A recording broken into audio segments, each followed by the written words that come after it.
Estamos anunciando dos acuerdos, básicamente. Acabamos de firmar uno que tiene que ver con un marco, ¿verdad?, para una acción conjunta en lo que tiene que ver con la cuenca de Santa Lucía e ir trabajando en coordinación, integrando la dimensión ambiental de una producción sostenible en una cuenca que sigue siendo la cuenca prioritaria para el país en la medida que significa de allí la toma de agua potable para la mayor parte de la población del país y fundamentalmente del área metropolitana. Entonces, esto profundiza la línea de trabajo que venimos trabajando con el Ministerio de Ganadería, Agricultura y Pesca, en este caso en acciones concretas en esta cuenca tan particular. Y un segundo acuerdo que tiene que ver con una línea de acción en cuanto al trabajo en relación a agroquímicos, una hoja de ruta acordada para incorporar la dimensión ambiental en la evaluación de riesgo ambiental de ese tipo de productos y una actualización de registro, una hoja de ruta de unos años, acordada, trabajada en conjunto también con el Ministerio de Ganadería, en la línea de cumplir también con los compromisos ambientales. Entonces, lo vemos de un modo muy positivo en esto que venimos trabajando ya hace tiempo con el Ministerio de Ganadería, en lo que entendemos no debe ser una oposición entre la producción y el ambiente, entendemos a ambos convergentes y esa profundización de incorporar la dimensión ambiental en los sistemas productivos nacionales, y estos dos acuerdos fortalecen esa línea de acción. Ya desde gobiernos anteriores había medidas concretas para la cuenca de Santa Lucía y en particular algunas implicaban la producción agropecuaria, medidas de mitigación. ¿Qué cambia ahora? ¿Qué es lo nuevo? Hay una mayor coordinación con el Ministerio de Ambiente y en ese sentido vamos a establecer a partir de ese convenio grupos de trabajo que se van a dedicar justamente a afinar estos aspectos. Del punto de vista práctico tenemos una intervención clara en lo que son los efluentes de los tambos. Sabemos que hay diversas producciones que confluyen en la cuenca del Santa Lucía, pero básicamente la actividad lechera es muy intensa. Estamos en plena cuenca tradicional lechera y por lo tanto allí hay un trabajo que ya se viene verificando, pero que vamos a avanzar más intensamente en lo que son la construcción de los tratamientos de efluentes de los tambos. Y allí va a haber, con apoyos de créditos multilaterales, la disponibilidad de fondos para financiar parte de estas obras a efectos que los productores de distintas dimensiones puedan resolver este aspecto que es muy importante para el tratamiento y no contaminar las aguas y preservar la biodiversidad de la región. En la cuenca del Santa Lucía hay un volumen muy importante de tambos. Vamos a hacer una intervención primaria en torno de 200 tambos en este proyecto inicial.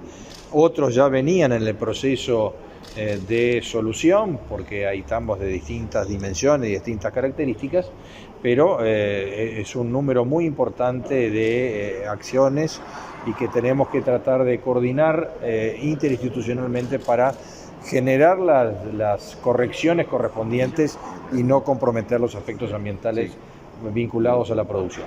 Además de evitar volcar los efluentes del tambo en las aguas, ¿qué se va a hacer con ese material? ¿Qué se puede hacer y qué tipo de soluciones le dan a los tamberos y a qué costos más o menos? No, es una inversión que requiere la gestión de los efluentes. Son tratamientos que luego el agua que genera el resultante final es un agua que no genera una carga de nutrientes que vaya a contaminar las aguas. Es decir, hay una separación de efluentes sólidos y líquidos.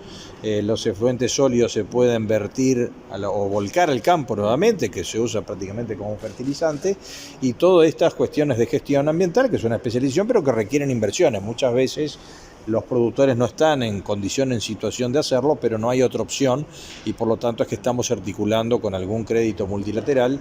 ¿A cuánto asciende esa inversión y qué plazo se impone? Y bueno, vamos a estar hablando en un tope de ayuda en torno de 200 tambos a un tope de $14.000 por obra. Eso no quiere decir que todas las obras sean iguales, eso depende de la dimensión, de la cantidad de vacas que se ordeñen, pero es una ayuda importante y vamos a estar volcando más de $3 millones a este préstamo internacional, subsidiando estas obras, pero con la obligatoriedad de abordar e intervenir este aspecto productivo para beneficio del propio país. Esto inclusive puede generar una oportunidad para el propio producto, una vez que es un producto amigable con el medio ambiente, de generar un valor agregado ambiental que puede ser capitalizado por el país y por la producción lechera. Respecto a los agroquímicos, ¿son limitaciones, mayores controles, evitar que terminen, digamos, en contacto con el agua? Claro, por un lado son la habilitación de las distintas moléculas y distintas fórmulas ajustados a la normativa internacional y a los grados, a los niveles de tolerancia que también son exigidos por los mercados de destino.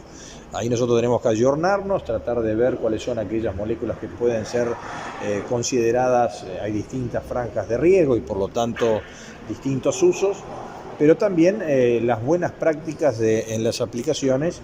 Tenemos un proceso ya avanzado de lo que es el monitoreo en tiempo real de los sistemas, monitoreándolos desde el punto de vista de los aplicadores. Los aplicadores además han venido siendo capacitados en forma muy importante por la Dirección de Servicios Agrícolas del Ministerio de Ganadería, y todas estas articulaciones nos parecen muy bienvenidas que se hagan también con ambiente, en el sentido de generar toda la posible difusión, capacitación y análisis de todas estas moléculas a efectos de que no apliquemos productos que no estén habilitados internacionalmente y que no generemos aspectos de riesgo y de daño al ambiente y a las personas circundantes. Ahí no tiene que ver algo con la importación también, porque ya ese es un primer filtro, ¿no? ¿Qué es lo que se importa? Independientemente de la importación a la fabricación local, nosotros lo tenemos que desaprobar son las moléculas, ¿no? Y estas deben estar con el análisis de riesgo correspondiente de que no causen daños ni residuos ni compromisos a los aspectos ambientales. Entonces esto es adecuarnos a la normativa internacional y evidentemente trabajar en el buen manejo, en las buenas prácticas. Hay otro capítulo que se asocia también, que es la recuperación de los envases de los agroquímicos, que es un aspecto muy importante que se viene trabajando también en forma articulada, porque son elementos de contaminación. Estamos hablando de envases plásticos en su mayoría, y que debemos mejorar la gestión de esos envases a efectos de retirarlos del campo y que no generen contaminación en ese sentido. ¿Hay listas de fitosanitarios que puedan llegar a ser excluidas de las que están habilitadas actualmente? Yo creo que ya se viene trabajando adecuadamente y claramente los importadores y los usuarios quieren estar dentro de la normativa internacional, porque por más que tengamos el uso eventual que se puede utilizar en algún otro país, si existe un residuo en un producto que nosotros generemos y que llegue allá y represente una barrera, evidentemente vamos a tener un perjuicio desde el punto de vista económico. Por lo tanto, esto es un trabajo de ayornamiento y tener las reglas claras para todos los actores, sea para los agricultores, sea para los productores en general, para los fabricantes de agroquímicos. Tener las reglas claras me parece que es lo más importante, y preservar los aspectos de salud de la población y el medio ambiente. Ministro Peña, ¿hay metas a cumplir en este convenio? Si tuviera que definir cuál es la situación o explicar por qué era necesario firmar esto, ¿cuál sería la respuesta? Lo que explica el ministro es estar al día, digamos, con las exigencias internacionales. Nosotros creemos que ahora se va a incorporar una buena cosa, que es evaluar el riesgo ambiental de los plaguicidas, cosa que hoy no estaba pasando. Es algo que nos ayuda a mejorar, creo que también es algo que el Uruguay puede demostrar, va en la línea indicada. Desde nuestro punto de vista es una mejora sustantiva, y contar con la alianza con el Ministerio de Ganadería y fundamentalmente con quienes trabajan en estos temas se vuelve fundamental, porque ahí está la clave de las transformaciones que tenemos que lograr, ¿no? Entonces esto es un ganar-ganar. Nos parece que Uruguay puede poner en valor efectivamente que está haciendo estas cosas, que va a ritmo del mundo, y dar la tranquilidad de que aplica lo que se puede aplicar, y eso es bien relevante, ¿no? Seguramente de la actualización del registro no surjan demasiadas novedades, porque, como dice el ministro, el Uruguay no está alejado de lo que se utiliza en el primer mundo, pero bueno, esto nos da la tranquilidad, y le da la tranquilidad a la población y sobre todo a nuestros consumidores, a los clientes del Uruguay en el mundo, de que aquí se aplican las cosas de manera correcta. Y yo creo que eso es un valor que en definitiva va a terminar siendo un valor adicional, que es lo que estamos trabajando, es decir, sumar a nuestra producción un valor ambiental, que en definitiva va a tener un valor agregado que se traduce en mejores ingresos para el país. No hay aquí oposición de intereses.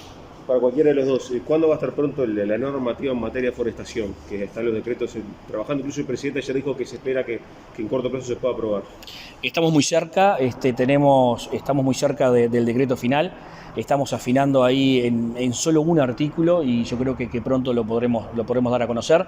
Estamos acordados también con el ministro, o sea que creo que es una muy buena herramienta que también ordena el crecimiento de la producción forestal. Nosotros lo hemos dicho desde el primer día, hay crecimiento, hay oportunidad y hay chance y hay espacio para que la forestación crezca. Este crecimiento debe ser ordenado y el crecimiento y este ordenamiento debe ser en base técnica y científica. No hay aquí lugar para fundamentalismos ni para posicionamientos políticos. Hemos trabajado claramente en base técnica y científica entre ambos ministerios y estamos muy próximos a la firma de este decreto. La posición del gobierno sigue siendo, a partir de estos decretos, modificar algo, sobre todo el tema de categoría de suelos, y no ir más allá, o sea, una ley no va a perdurar. A partir de el gobierno sigue en su posición, que es la de ordenar los criterios de clasificación de los proyectos forestales, atendiendo a varias dimensiones, no solo la de suelos, que es una dimensión también productiva, no solo ambiental, atendiendo también a los criterios de agua, biodiversidad y valor patrimonial, o sea, son 4 dimensiones que se tienen en cuenta, y a su vez incluyendo en nuestra aspiración los proyectos menores a 100 hectáreas en un control también del Ministerio de Ambiente, cosa que hoy no existe. Y bueno, son criterios obviamente más restrictivos que ordenan el crecimiento de la producción forestal, pero que en ningún caso la prohíben, ¿verdad? Y creemos que eso es importante para las garantías que el país tiene que dar para una producción en la que hay mucha inversión y en la que el Uruguay ha tenido claramente una política de Estado. Ministro, ¿con qué sensación se quedó de la COP26? ¿Cree que ha habido avances de algún tipo en esa cumbre global? Bueno, sí, creo que avances hubo, quizá no los que hubiésemos deseado o no acordes a la expectativa que teníamos, que por ahí era superior a los acuerdos que se lograron. Pero en definitiva, sobre finales de la semana estábamos en un punto muerto, ¿no? De cero avance, y esa extensión de un día más para negociar ha permitido que se avance en la línea que el Uruguay estaba reclamando, sobre todo la que tiene que ver con financiamiento. Allí hay 3 patas fundamentales, una la que tiene que ver con el financiamiento de largo plazo, otra que tiene que ver con el aumento de los 100.000 millones que tienen comprometidos las grandes potencias, los países desarrollados, en aportar a los países en desarrollo, que esa cifra aumente a partir del año 25, y la tercera es un fondo especial que el Uruguay reclama para daños y pérdidas de los países afectados por el cambio climático. No hay una decisión en los 3 puntos, pero sí hay una hoja de ruta en los 3 puntos del año 22 al año 24, y creo que eso es positivo.